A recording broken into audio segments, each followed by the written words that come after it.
इस ब्रीफिंग में शामिल होने के लिए आप सभी का धन्यवाद।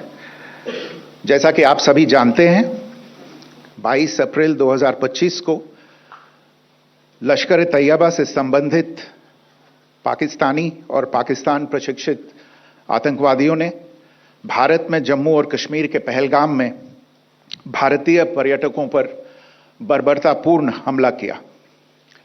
25 भारतीयों और एक नेपाली नागरिक को कायरतापूर्ण मौत के घाट उतार दिया गया।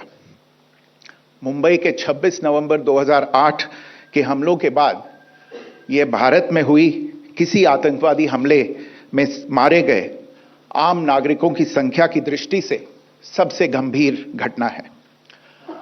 पहलगाम का हमला अत्यधिक बर्बरतापूर्ण था, जिसमें वहां मौजूद लोगों को करीब से और उनके परिवारों के सामने सिर पर गोली मारी गई। हत्या के इस तरीके से परिवार के सदस्यों को जानबूझकर आघात पहुंचाया गया।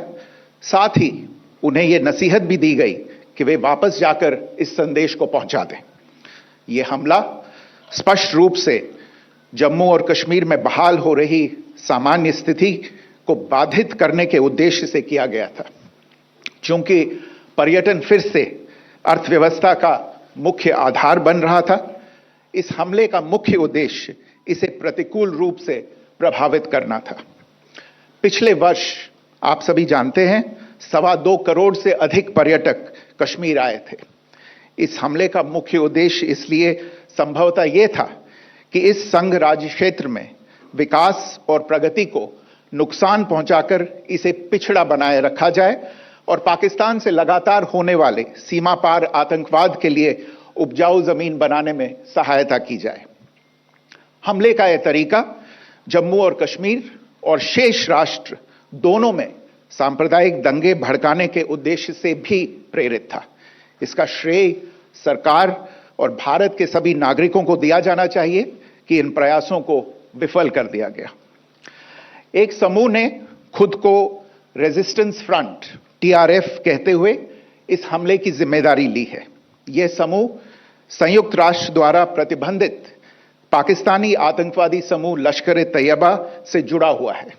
यह उल्लेखनीय है कि भारत ने मई और नवंबर 2024 में संयुक्त राष्ट्र की 1267 कमेटी की सैंक्शंस मॉनिटरिंग टीम को अर्धवार्षिक रिपोर्ट प्रस्तुत की थी, जिसमें TRF के बारे में साफ इनपुट दिए गए थे। इससे पाकिस्तान स्थित आतंकवादी समूहों के लिए कवर के रूप में TRF की भूमिका सामने आई थी। इससे पहले भी दिसंबर 2023 में भारत ने इस टीम को लश्कर ए तैयबा और जैश ए मोहम्मद के बारे में सूचित किया था, जो TRF जैसे छोटे आतंकवादी समूहों के माध्यम से अपनी गतिविधियों को संचालित कर रहे हैं। इस संबंध में 25 अप्रैल को UN सिक्योरिटी काउंसिल प्रेस वक्तव्य में TRF के संदर्भ को हटाने के लिए पाकिस्तान के दबाव पर भी ध्यान दिया जाना चाहिए। पहलगाम आतंकवादी हमले की जांच से पाकिस्तान के साथ आतंकवादियों के संपर्क उजागर हुए हैं। रेजिस्टेंस फ्रंट द्वारा किए गए दावे और लश्कर ए तैयबा से ज्ञात सोशल मीडिया हैंडल द्वारा इसको रीपोस्ट किया जाना इसकी पुष्टि करता है। चश्मदीद गवाहों और विभिन्न जांच एजेंसियों को उपलब्ध अन्य सूचनाओं के आधार पर हमलावरों की पहचान भी हुई है। हमारी इंटेलिजेंस ने इस टीम के योजनाकारों और उनके समर्थकों की जानकारी जुटाई है। इस हमले की रूपरेखा भारत में सीमा पार आतंकवाद को अंजाम देने के पाकिस्तान के लंबे ट्रैक रिकॉर्ड से भी जुड़ी हुई है, जिसके लिखित और स्पष्ट दस्तावेज उपलब्ध हैं। पाकिस्तान दुनिया भर में आतंकवादियों के लिए एक शरण स्थल के रूप में पहचान बना चुका है। यहां अंतर्राष्ट्रीय स्तर पर प्रतिबंधित आतंकवादी सजा पाने से बचे रहते हैं। इसके अलावा पाकिस्तान ने इस मुद्दे पर विश्व और फाइनेंशियल एक्शन टास्क फोर्स जैसे अंतर्राष्ट्रीय मंचों को जानबूझकर गुमराह करने के लिए भी जाना जाता है। साजिद मीर का मामला, जिसमें इस आतंकवादी को पाकिस्तान ने मृत घोषित कर दिया था और फिर अंतर्राष्ट्रीय दबाव के परिणाम स्वरूप वो जीवित पाया गया, इसका सबसे स्पष्ट उदाहरण है। यह स्वाभाविक है कि पहलगाम में हुए इस हमले से जम्मू और कश्मीर के साथ साथ भारत के अन्य भागों में भी आक्रोश देखा गया। हमलों के बाद भारत सरकार ने स्वाभाविक रूप से पाकिस्तान के साथ संबंधों को लेकर कुछ कदम उठाए। आप सभी उन निर्णयों से अवगत हैं जिसकी घोषणा 23 अप्रैल को की गई थी। तथापि यह आवश्यक समझा गया कि 22 अप्रैल के हमले के अपराधियों और उनके योजनाकारों को न्याय के कटघरे में लाया जाए। हमलों के एक पखवाड़े के बाद भी पाकिस्तान द्वारा अपने क्षेत्र या अपने नियंत्रण वाले क्षेत्रों में आतंकवादियों की इंफ्रास्ट्रक्चर के विरुद्ध कार्रवाई करने के लिए कोई स्पष्ट कदम नहीं उठाया गया है।